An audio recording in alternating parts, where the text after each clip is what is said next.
ಇಂದಿನಿಂದ ಬೆಳಗಾವಿಯ ಸುವರ್ಣಸೌಧದಲ್ಲಿ ಚಳಿಗಾಲದ ಅಧಿವೇಶನ ಆರಂಭಗೊಂಡಿದೆ.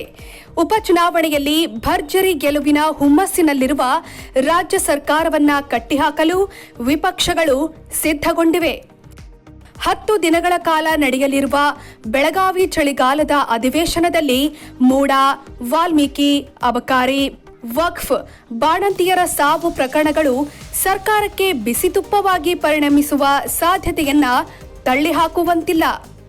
ಸಾಲು ಸಾಲು ಅಸ್ತ್ರಗಳನ್ನ ರೆಡಿ ಮಾಡಿಕೊಂಡಿರುವ ವಿಪಕ್ಷಗಳು ಸರ್ಕಾರದ ಮೇಲೆ ಮುಗಿ ಬೀಳಲು ಸಜ್ಜಾಗಿವೆ. ಇತ್ತ ವಿಪಕ್ಷಗಳನ್ನ ಕಟ್ಟಿಹಾಕಲು ಸರ್ಕಾರವು ಸನ್ನದ್ಧವಾಗಿದೆ.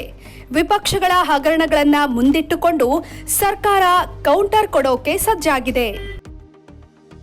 ಸದನದ ಒಳಗೆ ಆಡಳಿತ ವಿಪಕ್ಷಗಳ ವಾಗ್ಯುದ್ಧ ಒಂದು ಕಡೆಯಾದ್ರೆ ಸದನದ ಹೊರಗಡೆಯೂ ಸಮರ ಜೋರಾಗಿರಲಿದೆ. ಪಂಚಮಸಾಲಿ 2A ಮೀಸಲಾತಿ ಹೋರಾಟ, ಅನ್ನದಾತರ ಪ್ರತಿಭಟನೆ ಕೂಡ ನಡೀತಾ ಇದೆ.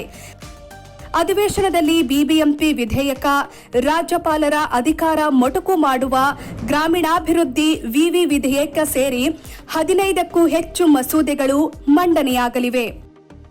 ಬಿಜೆಪಿ ರಾಜ್ಯಾಧ್ಯಕ್ಷ ಶಾಸಕ ವಿಜಯೇಂದ್ರ ಸದನದ ಒಳಗೆ ಹೊರಗೆ ಸರ್ಕಾರದ ಕಿವಿ ಹಿಂಡುವ ಕೆಲಸ ಮಾಡ್ತೀವಿ ಎಂದಿದ್ದಾರೆ.